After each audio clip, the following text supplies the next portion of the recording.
September to the 27th of October. TM Pick and Pay. Real value always.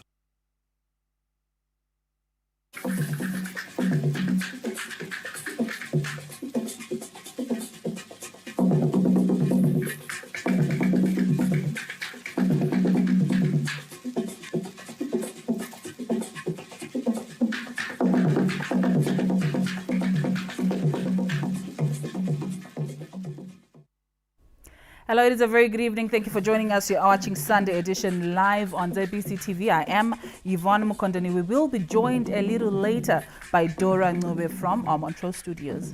Indeed, Yvonne, it's always a pleasure being in the comfort of their homes tonight. I'm Liam Bernard with Susan Marsola interpreting the bulletin in sign language. Let's take a look at the stories making the headlines tonight.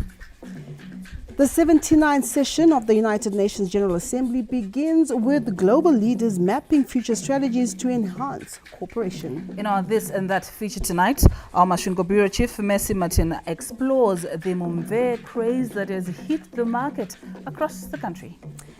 In our Science and Tech segment, we look at young, vibrant innovators who designed a device that will save lives and landmines. In sports, there's a heartbreak for Dynamis as they crash out on penalties in the CAF Confederation Cup. The main news.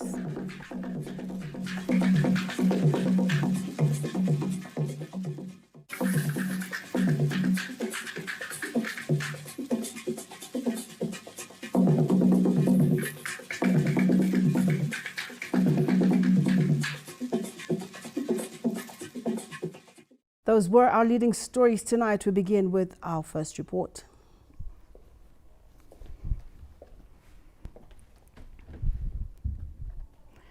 In our leading story tonight, activities for the 79th session of the United Nations General Assembly have begun with the head of the Zimbabwean delegation, Ambassador Frederick Shava, meeting with various business and political leaders in New York. Our chief correspondent, Ruben Barre, filed that report.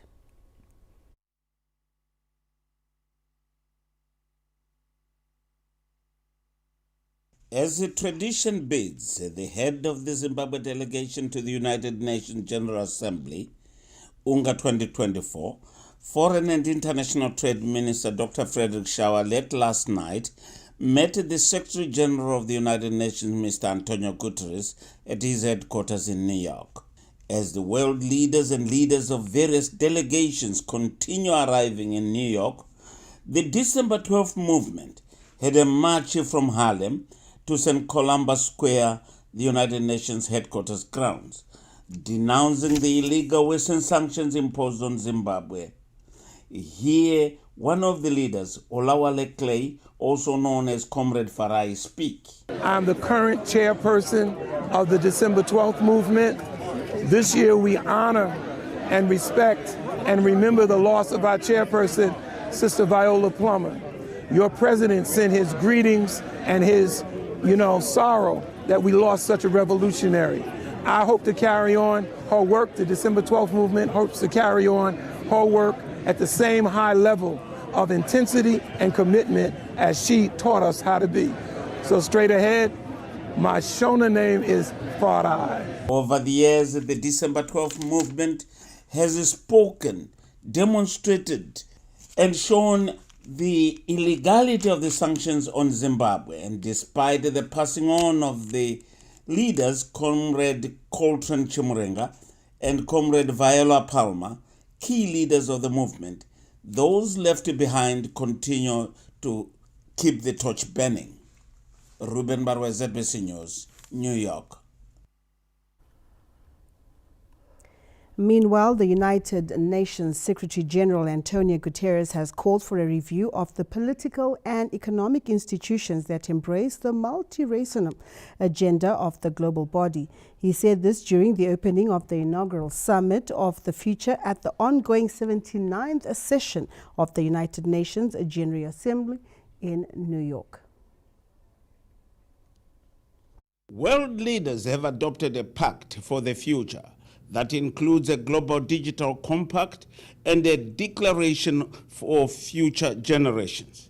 Philemon Yang, the Cameroonian former prime minister, is the 79th session President of the United Nations General Assembly, and he's currently chairing the Summit for the Future. The Secretary General of the United Nations, Mr. Antonio Guterres, said there is needed to have the political will to save our planet. The international financial architecture was established when many of today's developing countries were under colonial rule. It does not represent the realities of today's global economy and is no longer able to resolve economic challenges, debt, climate action, sustainable development. It does not provide the global safety net that developing countries need. Meanwhile, technology, geopolitics, and globalization have transformed power relations. Our world is going through a time of turbulence and a period of transition. But we cannot wait for perfect conditions. We must take the first decisive steps towards updating and reforming international cooperation and make it more networked, more fair, and more inclusive now. And today, thanks to your efforts, we have. Excellencies, ladies and gentlemen, the Pact for the Future, the Global Digital Compact, and the Declaration on Future Generations open pathways to new possibilities and opportunities. On peace and security, they promise a breakthrough on reforms to make the Security Council more reflective of today's world, addressing the historic underrepresentation of Africa, Asia-Pacific, and Latin America. They lay the foundations for a more agile peace-building commission and for a fundamental review of peace operations to make them fit for the conditions they face. Several other speakers from across the globe said the political architecture, the economic architecture, and the disregard of indigenous concerns by those with the power, both political, economic, and military, have pushed the world to a cliff. Time is not on our side, they claimed. Not give in to hopelessness. We must stand to protect the sacred. We must stand to protect our sacred fires, our ceremonies, our songs, our prayers. We must speak our language, wear our traditional clothes, and be proud of who we are. Make no mistake that we have the medicine that this world needs, and that with the help of creation, we will turn the tide for good for the next 7 generations of all life forms to come. Without peace, there can be no safety nor development. Without security, there can be no stability. Without stability, education falters and nations fail. As we embark on this journey, let's envision a world and a future where it is shaped by cooperations, understanding, and shared purpose. Let today mark the beginning of a deeper collaboration, stronger institutions, and renewed commitment to creating a world where every individual has the opportunity to thrive. It is for them, the youth around the world, that we have come together today.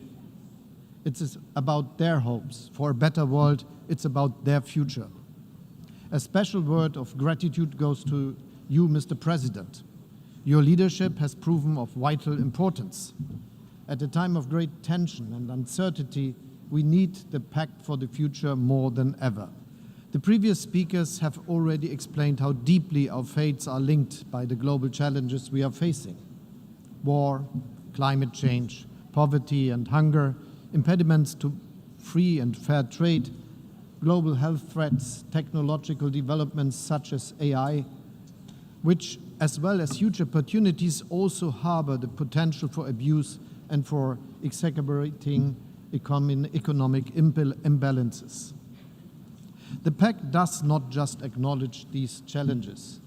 It expresses our commitment to confronting them, not alone, not one by one, but together, East and West, North and South. Zimbabwean delegation headed by the Foreign Affairs and International Trade Minister, Dr. Frederick Shaw, includes several cabinet ministers, senior government officials, all in attendance. Ruben Barwa, ZBC News, New York in the United States of America. Vice President Comrade Kembo Mohadi has reassured the nation that government has put in place adequate measures to guarantee food for all communities to ensure that nobody dies of hunger. This comes as food distribution has started under the second phase of the drought relief program. Pursuant to the declaration by President Emmerson Mnangagwa that no one will die of hunger, government has kicked off the distribution of the second tranche of drought relief to cushion vulnerable communities affected by the El Nino-induced drought. We said no one is going to die of hunger, and we are distributing food. If there are places where food has not reached, it's not because we don't have the grain, it's because of the logistics, maybe transport.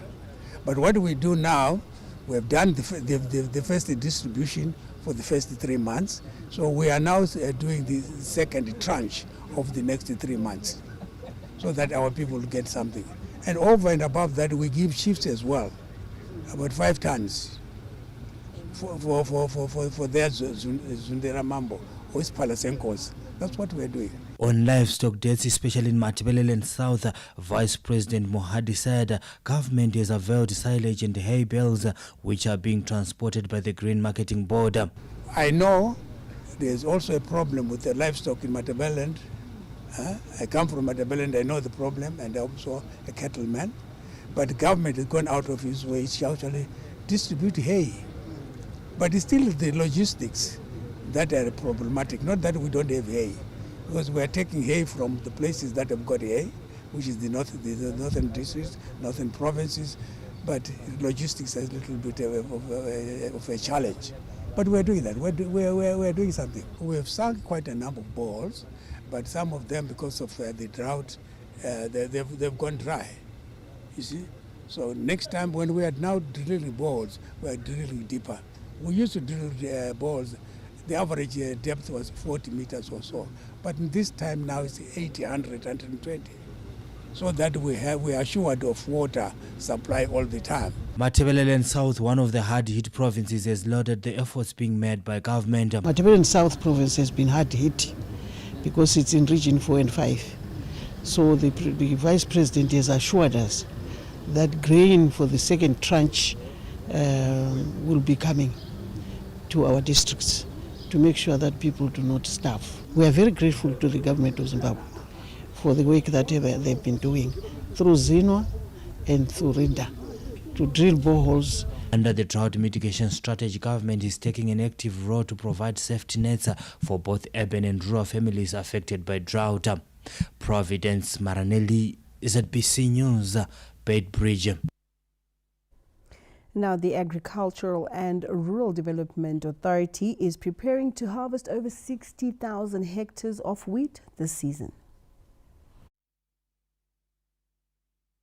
The Agricultural and Rural Development Authority, ADAS, is on an impressive wheat hectareage which is expected to contribute almost half of the national requirement.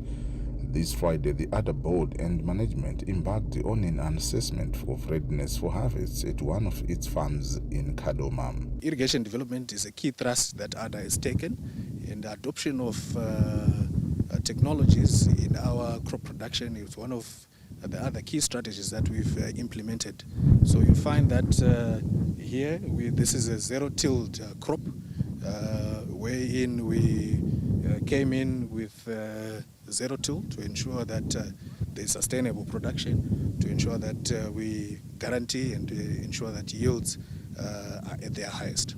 ADA board chairperson Mr. Evan Craig said they expect to contribute significantly to this year's National Wheat Reserve. We are working as a team, so our management is fully aware that they've got a target to meet, so they have to make sure that everything is in place in terms of finishing off the irrigation right up to physiological maturity, and also making sure that the combine harvesters are lined up to go in as soon as our wheat reaches the required moisture content, so that we harvest and straight away we deliver to GMB without any delays, so that at least we know we achieve our target of 300,000 metric tons. The Second Republic is reinforcing the revival of the agricultural sector as one of the strategies to bolster national food security, as well as cutting back on imports. Owen Mandova, ZBC News. Government says all is in place for the Grade 7 examinations, which begin this Monday. According to the Ministry of Primary and Secondary Education, all is set for the Grade 7 examinations, with exam papers already distributed to cluster centers nationwide.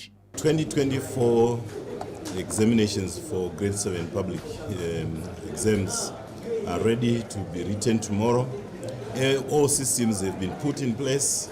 Examination question papers have been moved to all the examination centers in the 10 provinces. They've also escorted all the question papers from head office to all the centers. They've been escorted by the police. The government also says it has implemented robust security measures to safeguard against exam paper leakages. Peter Chivima, ZBC News, Harare. Well, let's hope all the students are ready for tomorrow. Government's livestock recovery plan continues to positively impact on communities after 70 youths from Matabeleland South Province benefited from the presidential Heifer Pass-On scheme. The Presidential Heifer Pass-On Scheme, or livestock breeding initiative targeting to empower smallholder farmers across the country, is transforming livelihoods among youths who are optimistic of improving their capacities as well as incomes. Beneficiaries of the project have expressed gratitude to government for the support. Lesi sipho esivela kumongameli sizasincedisa ukuthi sikwanise lathi ukuba lathi sibe lokwethu njengabo mama bacha utsonziri babone uri president wa rina ndo ailiyani ariyela borina bacha utsonziri bona batsibo rona arata ngithanda ukubonga umongameli ukusi empower ngenkomo inkomo lezi usinika esesinike indawo zokuthi ziyehlala ngayo. So nxa ikhulumende through Ministry of Agriculture isithi abantwana abatrain at the end siza benefita. The local leadership encouraged the beneficiaries to work hard to sustain the scheme. Sijabule kakhulu thina njengabazali eMatabeleland South Province ukuthi upresident wethu uyazwisisa isintu sakithi ngoba isintu sakithi umuzi ngenkomo.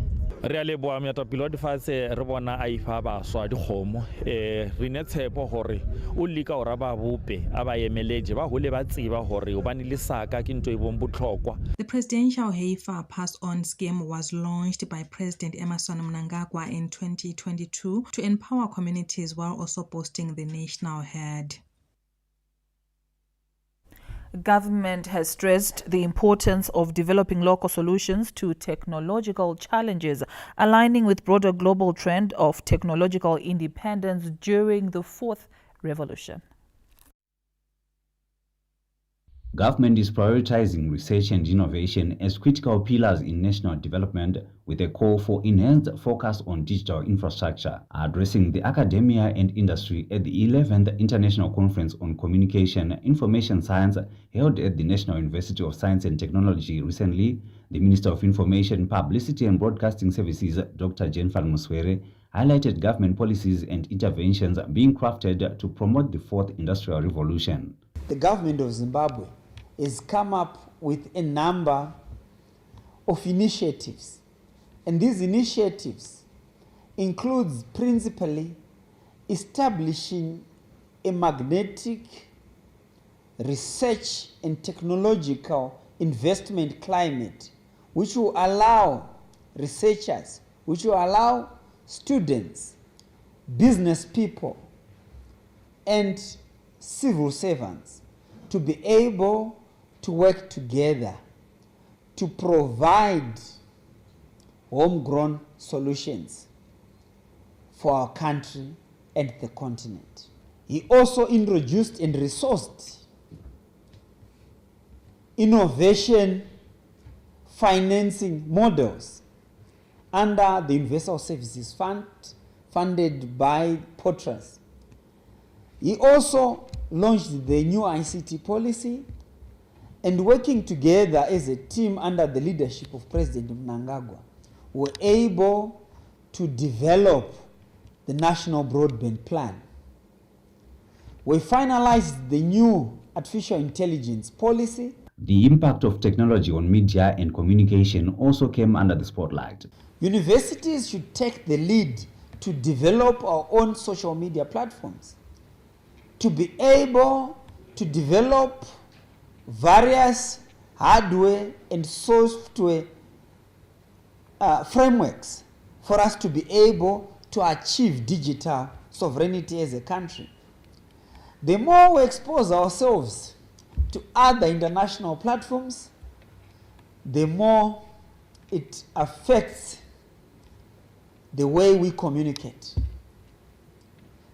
We are in the age where the print media is going down from plus 100,000 copies in terms of the media industry circulation in our country to less than 10,000 copies per day. The conference ran under the theme Reimagining Communication and Information Science in the Age of Artificial Intelligence. It's time for us to cross over to our Montreux studio where Dora Ngube is on a standby to take us on. Dora, it is a beautiful evening. It's over to you. Thank you so much, ladies. I must say you guys are looking beautiful tonight. A beautiful evening to you and a lovely evening to our viewers. We continue with Sunday edition from our Montrose News Desk. Government has commissioned 25 tractors for road rehabilitation and tillage in the Midlands province under the Rural Infrastructure Development Agency. At this year's edition of the Wildlife Rangers Challenge, authorities once again renewed their commitment to work together in anti-poaching activities. The annual event is one of the critical vehicles being used to mobilize resources towards fighting poaching and other crimes against endangered species. It has run since 2020, and up to 2023 it has raised for more than 18.5 million US dollars, which has been plowed back directly into the rangers who are protecting our wildlife. What is more important, especially with this kind of support, we also need to know how much money is being raised and which rangers are benefiting. It's good for conservation, especially if more parties come together. The event, which is a half marathon, is a test of how rangers can endure the grueling demands of the bush. This year's Wildlife Ranger Challenge was nothing but exceptional. Amazing partnerships came through to support this important initiative. Individuals like Nyarads or individuals like Better Brands, they came through, which is something that we now need more, having more private sector investing in our own conservation efforts. Run for Wildlife, it's an important marathon. Yearly thing that we do in support of our rangers, in support of anti-poaching projects, and I think just to conscientize the community that we need to do something for our wildlife. It's a future inheritance. That's what we need. Wildlife authorities continue to explore various avenues to raise funds to boost the capacity of rangers who play a critical role in protecting endangered species such as rhinos. Hlomoli Ngcobe, SABC News, Hwange. Now, that report was on wildlife conservation authorities who have pledged to continue working hard to curb poaching and other illicit crimes against endangered species. We now give you the report where government has commissioned 25 tractors for road rehabilitation and tillage in the Midlands province under the Rural Infrastructure Development Agency, RIDA. The 25 tractors are part of 38 earmarked for the Midlands province from a consignment of 300 tractors acquired by President Emmerson Mnangagwa from Belarus early this year. The tractors are meant to speed up raw industrialization through development of road infrastructure and land preparation to boost agricultural output. What it means is In Gokwe North will receive 4 tractors, in Gokwe South will receive 4 tractors, in Kwekwe will receive another 4 tractors, in Gweru will receive 2 tractors, in Shavani will receive 2 tractors, Shurugwi will receive 3 tractors, and Berengwa will receive 5 tractors. That's for the roads division. The main purpose of these tractors, we want to spruce all the reader network in the province so that all these roads are trafficable.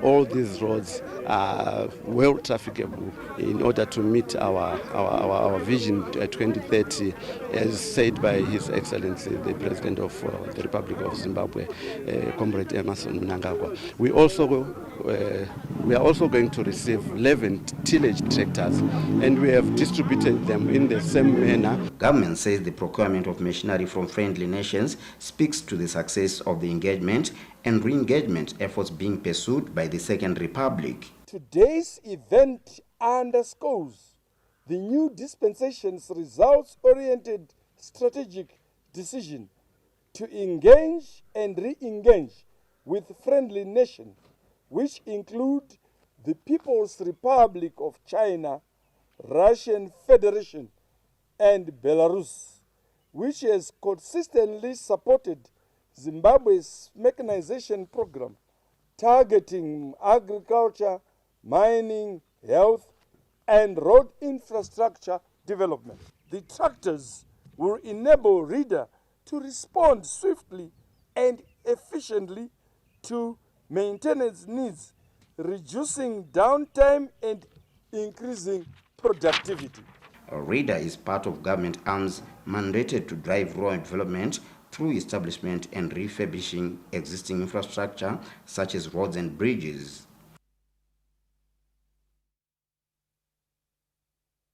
Mozambique's ruling party Frelimo is intensifying its diaspora election campaign in Zimbabwe ahead of the country's general elections slated for the 9th of next month.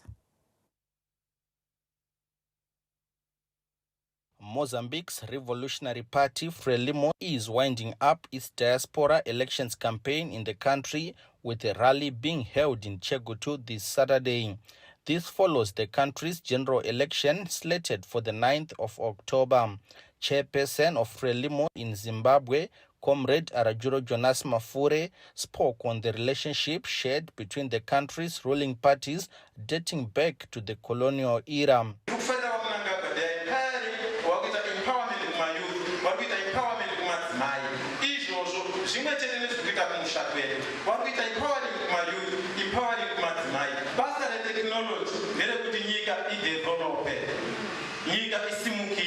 ZANU-PF Mashonaland West leadership, led by party chairperson Comrade Mary Muliswa Chikoka, say the two ruling parties will continue to work together in defending the gains of the revolution. Tinokukurudzirai kuti murambe makasimba mukutsigira kwenyu Frelimo navaDaniel Chapo nekuti nzira yeFrelimo yakadzikama uye inoramba ichisimudzira nekupa simba vanhu veMozambique. Today Mozambique inochengetera one of our national shrines, which is Chimoyo's shrines. We thank you so much for your love, your dedication, the spirit of revolution. Meanwhile, Comrade Daniel Chapo is the Frelimo's presidential candidate. Tamuka Charakupa, ZBC News, Chegutu. We now take a look at the segment I'm in African.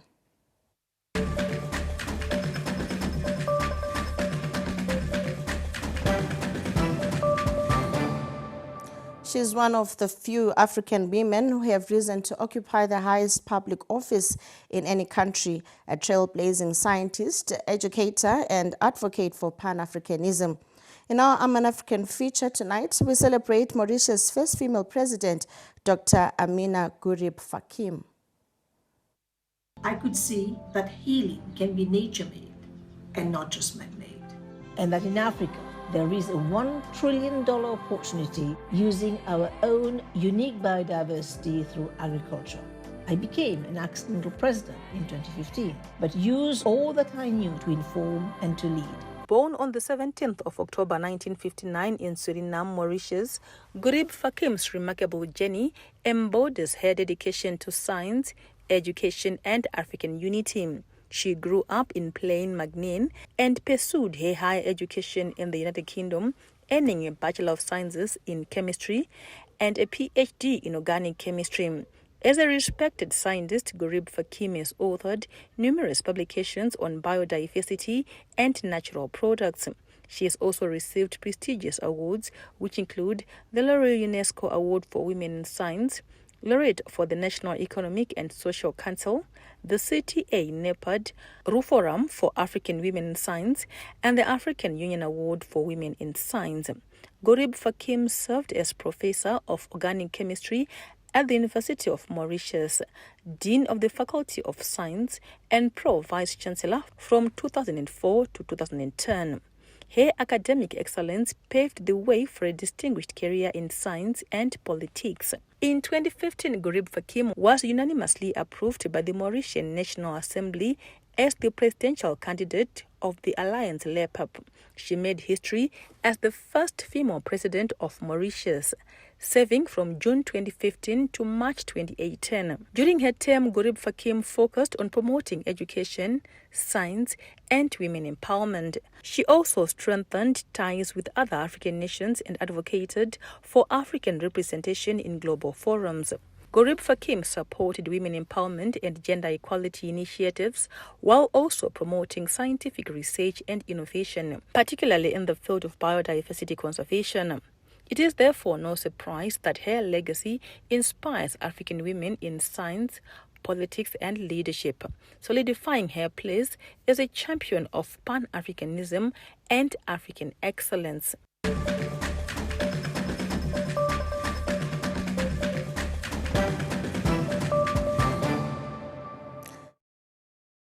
At Montrose, Sunday edition takes a break. Thereafter, we'll take you to the ladies at Pocket Hill for more news. To stay with us.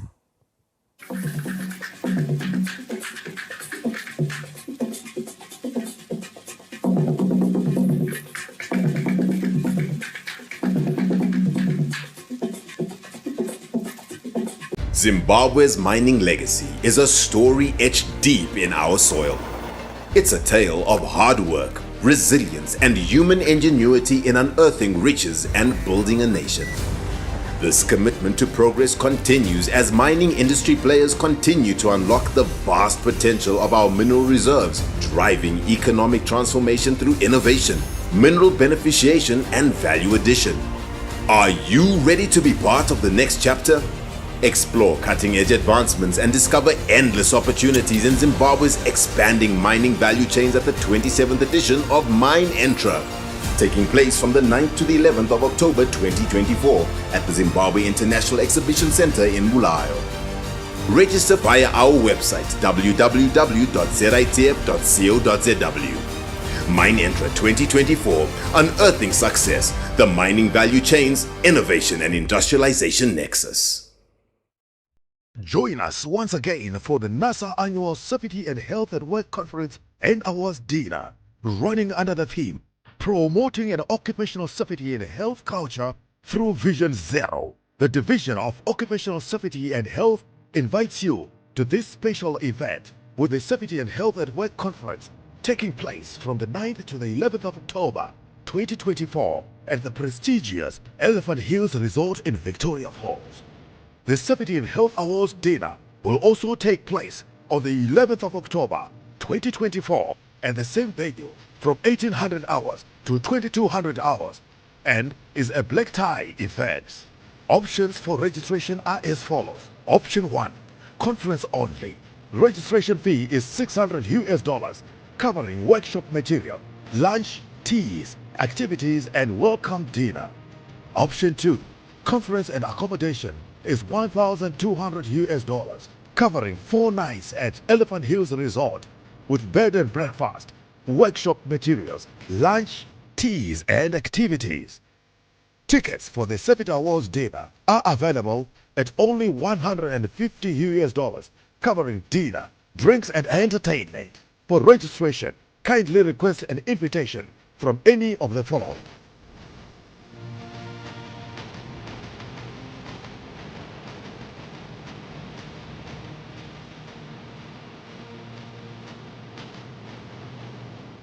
missiles. NASA, a lifelong promise. When I started out, life was tough. The borehole was far from our home, but we had no other choice. Although it was hard, I learned I was not alone. The other women supported me. They helped make the burden a little lighter. But I was determined to build a better life for my family. I started my own small business. We moved to a better house, and slowly, very slowly, life got better. Today, my business is thriving, and I'm able to provide for my family. What we experienced made us who we are today, and I'm grateful for the friends who are there for me. After all, we all need a friend. Zimgold, your trusted friend. Say hello to seamless transactions and effortless convenience with the new Inbucks Swipe Card. Swipe, tap, pay and go with confidence anywhere in Zimbabwe. Sign up for your Inbucks Swipe Card at any Inbucks booth nationwide today. Have you registered for Inbucks yet? If not, dial *569# or download the Inbucks app and redefine the way you bank. Terms and conditions apply.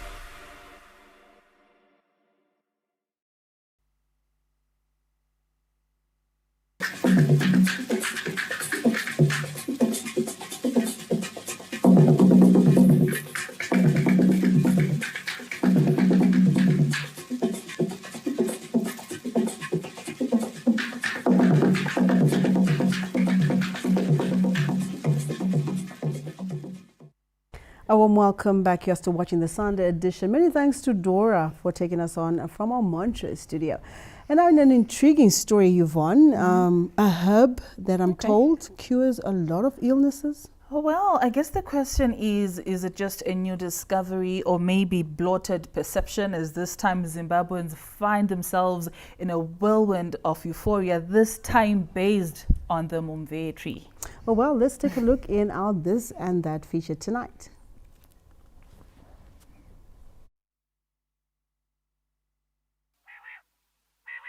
First it was Zviuta, then came the cast iron gimmicks, and now the Mumve tree concoction, which has consumed many under a cloud of myths and beliefs. It's the tree of the moment. In another word, it would be best described as selling fast like a hot potato. The craze has reached areas like Bikita, where Mumve trees are also found, with villagers saying they now constantly see visitors around their area looking for the precious tree. Ndongoona vanhu vachitema miti mamveve saka patinovabvunza paya manje vanonge vachingotivanzira vamwe vane vasingadi kuti uzive kuti unoshanda sei kuti kudi anenge autoti iwo kana uri mushonga unorapa unofanira kunge uchitouya kwandiri. Tanga kuona gore rineri vachitorowa mavheve vachitokwirira miti vachitana mavheve vachitosengana masaga vachiti hanzi mishonga inorapa, vamwe vakati hanzi kwa inorapa gomarara rechibereko.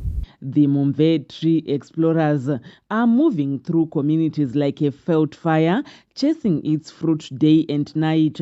Traditional leaders are now on the edge and have been in to protect the tree, which now seem to be under threat. Tiri kuona vanhu vari kubva especially kumatowns ndo vari kuuya vachitora mimvei. Pamashure apa tanga tichingosiya vanhu nekuti tanga tisingazivi kukosha kwazvo, asi kunyanya kuuya kwevanhu vachiya munharaunda yedu takutoona kuti muti wakakosha, saka iko zvino izvi hatichatendedzi kuti vanhu vangu vachitora.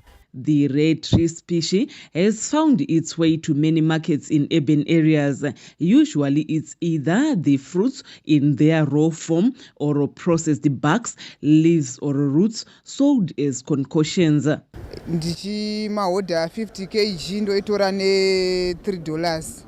Ndozo yangu ndomatengesawo ndichitsvaga profit. Isu tichikura taingoziva kuti mumveve unodyiwa nemombe, asi zvino vanhu vakutotora mashizha emumveve semuriwo, dzinde racho riya romumveve, zana racho riya pamwe vari kuritora vopila votswa vokacha vosefa votoshandisa kumupa zvirwere zvakasiyana siyana. Vanhu vari kuuya kuzotenga ende vamwe vacho vanenge vachitonetsera kuda kuziva kuti rinoshanda chii. ndinoritengesa iri randakabata ndoita $4. Herbalist Sekuru Prosper Dowai, who is also Zinata Masvingo provincial chairperson, confirmed the craze. However, he said Mumve tree has always contained medicinal properties and has always been used, especially in rural communities. Istaitoziva kuti mumve waishandisiwa pakurapa chibereko chana amai, waishandiswa kugadzira chero mazino magamza kuti asimbe. Mumve waitoshandisiwawo zvakawanda, gomarara racho richitoshandiswawo kune vanoenda kunoredza vaya nevainda kundovhima vaitozvishandisa. Mamveva acho iwaya aishandiswawo kuita porridge yevana kuti vasimbe, kuita kuti chero pavanofamba vava vasina dambudziko ravaisangana nezvirwere zvavaisangana nazvo. Nguva yekuti miti yotunga vaitorapa yavanoti allergy mazuva ano aya yaitorapiswa nomumveva. The wave has spilled into the social media space with crafty Mumve headlines designed to entice more buyers to the concoction. Miss Martina, ZBC News, Masvingo. Well, the Mumve crazes just reminded me of the Zombane tea that made headlines during the COVID era. But what do you have to say about Mumve, Lee? I am definitely going to hunt for it, Yvonne, and Really? give it a try. Why? Absolutely. I want to try it. You want to tell us something? Something wrong? No. Okay. Science and tech up next.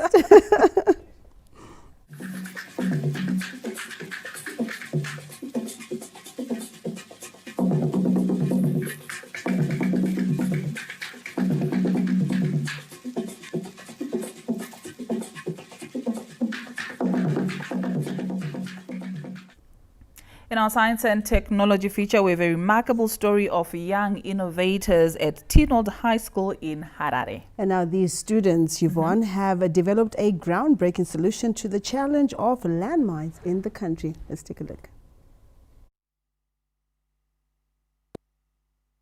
Meet the Tinold High School robotics team that has created a landmine detection and extraction robot, inspired by the devastating impact of landmines on communities, claiming thousands of lives across the globe. They have designed a device that could save countless lives. Made of aluminium alloys for strength and durability, the device features a range system and chemical sensors to detect, extract and dispose of landmines. It's going to be made up of aluminium alloys to have a good strength to weight ratio, a range system, which is that wheel system that is used on tanks in order for them to pass rough terrain, large velds without any disturbances. It's going to have directional sensors which are located here and chemical sensors here.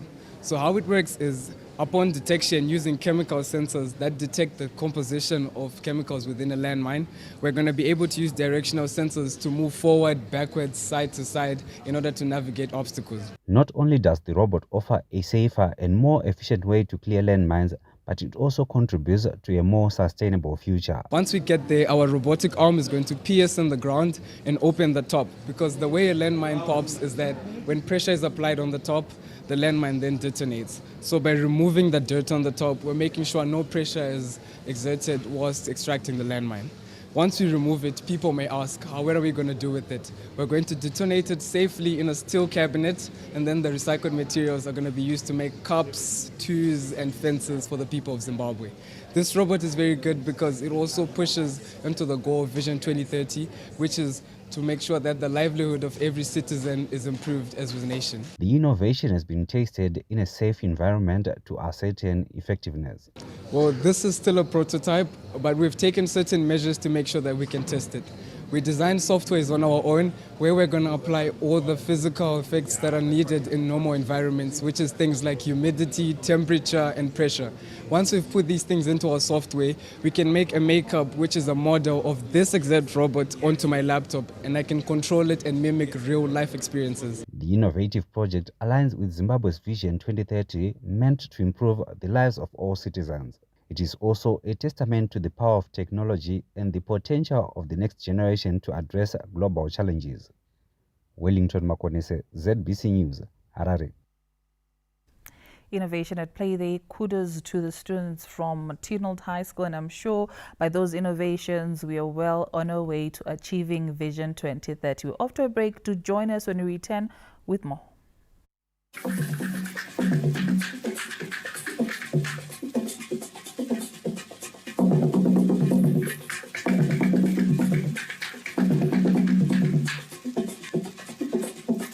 Say hello to seamless transactions and effortless convenience with the new Inbucks Swipe card. Swipe, tap, pay and go with confidence anywhere in Zimbabwe. Sign up for your Inbucks Swipe card at any Inbucks booth nationwide today. Have you registered for Inbucks yet? If not, dial *569# or download the Inbucks app and redefine the way you bank. Terms and conditions apply. When I started out, life was tough. The borehole was far from our home, but we had no other choice. Although it was hard, I learned I was not alone. The other women supported me. They helped make the burden a little lighter. But I was determined to build a better life for my family. I started my own small business. We moved to a better house, and slowly, very slowly, life got better. Today, my business is thriving and I'm able to provide for my family. What we experienced made us who we are today, and I'm grateful for the friends who are there for me. After all, we all need a friend. Zimgold, your trusted friend.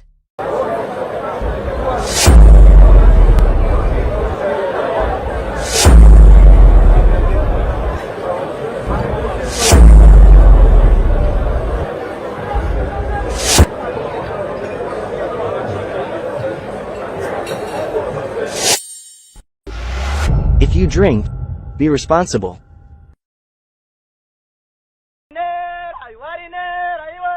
Following the launch of the nationwide vetting program for veterans of the liberation struggle in 2021 by His Excellency the President, Comrade Dr. E.D. Mnangagwa, and the subsequent vetting in 2022, the Ministry of Veterans of the Liberation Struggle Affairs announces the mop-up vetting exercise for non-combatant cadres and war collaborators. This crucial exercise, which is scheduled to run from 25 September to 4 October 2024, is targeting individuals who did not get the chance in 2022. The final mop-up vetting exercise will be conducted as follows. For war collaborators, vetting will be conducted in the areas where you operated from during the Liberation War. The vetting teams will comprise wartime commanders and the war veterans you operated with. The teams will move around the areas you operated from according to schedules that they will communicate on deployment. For non-combatant cadres, vetting will be conducted in the capitals of the 10 administrative provinces. Choose the nearest provincial capital to you and present yourself for vetting. Representatives of wartime transit camps which were situated in Botswana, Mozambique and Zambia will be available to vet you. Camps in Mozambique include Chibawawa, Doroi, Mavudzi and Nyadzonya. Camps in Zambia include Jason Ziapapa, Maheba, Nampundu, Solwezi, Victory and Chisamba. Camps in Botswana include Dukwe, Francistown, Selibe Pikwe and Broadhurst. Vetting centers for non-combatant cadres are as follows: Harare, Zimbabwe Hall Highfields, Bulawayo, ZITF Grounds Hillside Road, Manicaland, Chiefs Hall Sakuva Grounds Mutare, Midlands, Gweru Theatre City Council Building, Mashonaland West, Public Service Training Center, Chinhoi, Mashonaland Central, Bindura Showgrounds, Mashonaland East, Buyanehanda Hall, Lombotombo Marondera, Matebeleland North, ZANU-PF Hall, Lupane, Matebeleland South, Agricultural Showgrounds, Gwanda, Mashingo, Mucheke Hall. Please bring your national identity document or a valid passport together with a clearly visible photocopy of the identity document. If you belong to these two categories and you are not yet vetted, don't miss this opportunity to validate your credentials and receive the deserved recognition for your role in the liberation struggle. For more information, please contact the district and provincial offices of the Ministry of Veterans of the Liberation Struggle Affairs nearest to you. You can also contact the ministry's head office on 0242 710324 or 710251 or 710553 or 710378 or 710268 or 710463.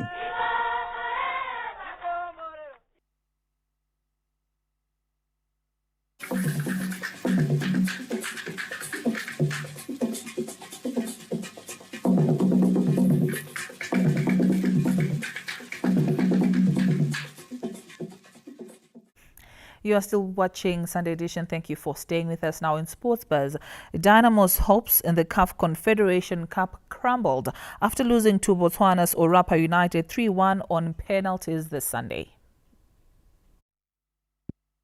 Local giants Dynamos have failed to make it to the group stages of the CAF Confederation Cup despite a valiant effort across the two legs played in Botswana. The Harare Giants had a tough day on the field this Sunday as they were left to rue on a missed penalty in the first half as Orapa United showed up late to seal a last 16 ticket. Despite Orapa dominating the exchanges earlier on, Kelvin Moyo he had a chance to take Dimbare closer to the promised land, but his penalty was the highlight of the loss as his effort was served in the first 45. The second half was not at all easy for Dynamos as they conceded an aggregate levelling goal, swinging the fortunes away from the Glamour Boys. The fortunes continued to turn their back on Dynamos as the match ended 1-0 in favour of the away side, meaning a 1-0 draw on aggregate score. The draw forced penalties in which Dynamos failed to show up to the party at all to lose 3-1 in the dreaded shootout. With the result, Dynamos have been knocked out of the African Safari but will reflect back on the positive moments as they eye a return to the tournament next year since they are still involved in the Chibuku Super Cup. Reynold Ngwarati, ZBC News. Now we bring you back home where Highlanders and the Simba Bora await their fate in the Chibuku Super Cup after the match was called off in the 76th minute as chaos reigned supreme at Wadzanai Stadium today. The much-anticipated clash between Simba Bora and Highlanders at Wadzanai Stadium this Sunday ended in undesirable fashion as play was prematurely called off with scores deadlocked 0-0. A penalty was awarded to Simba Bora, which triggered heavy protests by Highlanders, forcing the referee to conclude play. As a result, a boardroom decision will be made by the Premier Soccer League and the cup sponsors to determine who proceeds to the last four of the tournament. Meanwhile, a semi-final draw was conducted with last season's runners-up Ngezi Platinum Stars set to face either Simba Bora or Highlanders depending on the boardroom decision, while the winner of the match between reigning champions Dynamos and Yada will host Manika Diamonds. Reynold Ngwarati, ZBC News. Chapungu Queens have clinched the inaugural Heart League Tournament Championship after thumping Black Mambas Queens by 4-0 at the Heart Stadium today. 1 year set here at the Heart League Tournament, and Chapungu are the champions after thumping Black Mambas Queens by 4-0 to make sure that they are the champions of the inaugural edition of the Heart League Tournament. A display of passion and talent reaped fruits for Chapungu Queens, who put on a solid show during the Heart League Tournament Premier Edition this Sunday.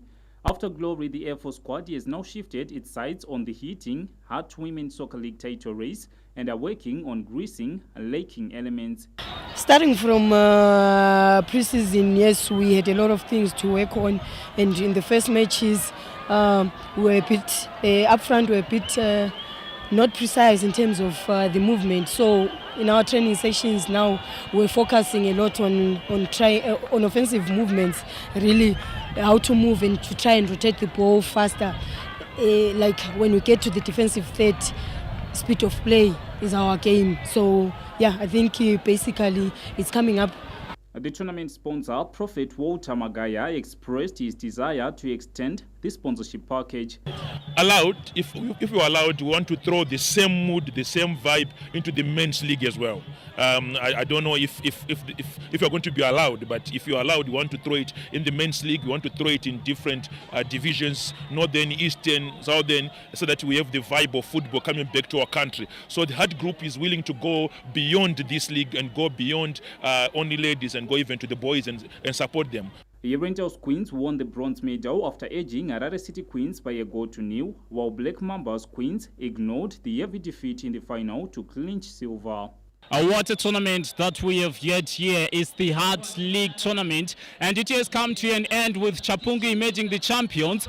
We did see the Black Mambas Queens being the runners-up, and also Yerentos Queens clinching the bronze. And what follows next? It is the Heart Women's Soccer League, and it remains the title race between Chapungu, Black Rhinos Queens, as well as Yerentos, and you just wait to see who will come out on top. Reynold Ngwarati, ZBC News. Oh, well, Reynold, they're putting a cap in our Sports Buzz Showbiz. Up next.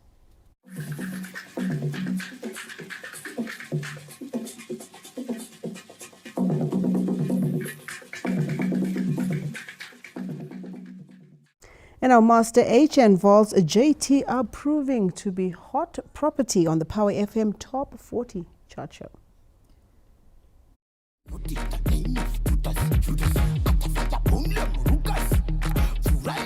Master H had 3 songs on the chart, including Bata Majarin on position 6, Dance Around Together, which occupied 15th, and Kuvura Hombe on position 20, making him one of the few artists with more than 3 songs rocking the charts.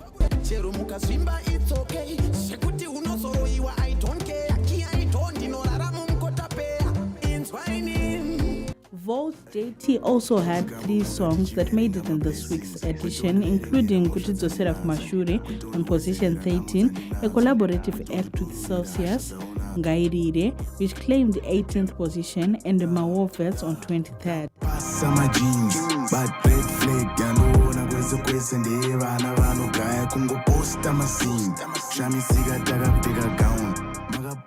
Sondela, a song by Tavi Moyo on position 14, is this week's biggest climber after moving 17 places up from last week's 31st.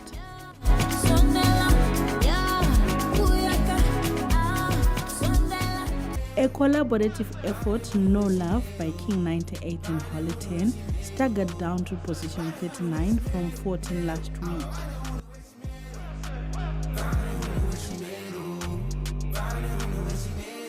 Oriano and Poptail joined the chart this week on position 40 with their collaborative effort, Akuna Mata. Now, the Oliver Mtukudzi International Festival of Arts was the major attraction in showbiz circles this weekend, attracting a huge lineup of artists.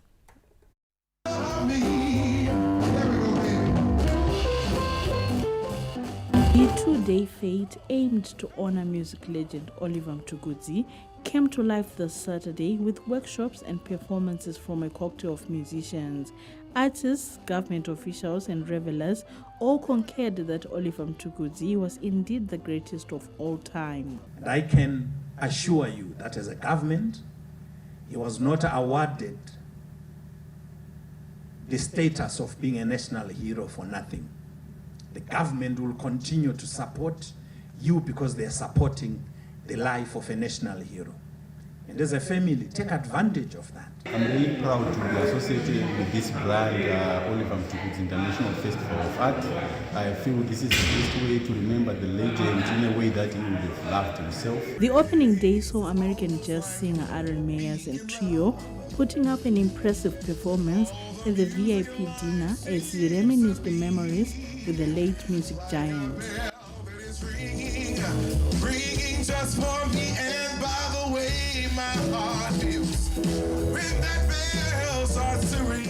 It was indeed an emotional moment for daughter of the superstar, Selma, who broke into tears on stage.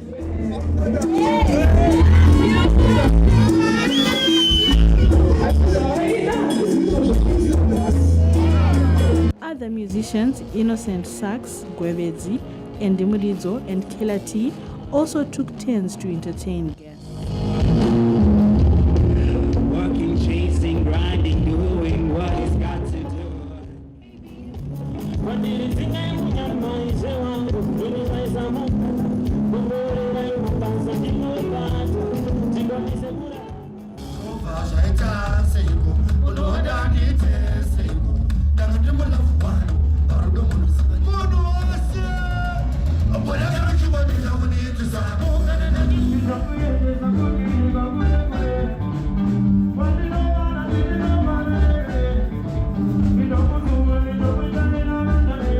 The second day of the fete brought together a star cast of performers, including Aga Nyabinde, Brian K, and a host of other artists from Zimbabwe, who all did their best to give the late giant a befitting tribute.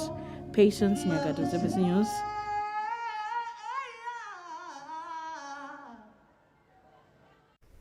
Well, that's a wrap on the Sunday edition. For myself, Liam Bernard, Yvonne Mukundani, as well as Susan Masala interpreting the bulletin in a sign language. Not forgetting Dora Ngube from our Montreux studio, Yvonne. We leave you watching the video of the week. Oh, yes. Our video of the week, we remember the late national hero and international acclaimed artist, Oliver Mtukudzi, was also honored with an International Festival of the Arts this weekend. Indeed, Yvonne, and this coincided with the late music giant's birthday. We leave you watching the late music giant's video, Ndakuvara.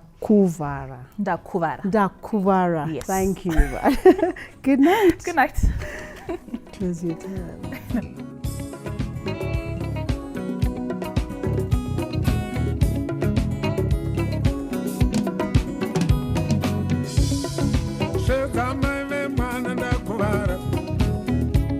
Pakupingudza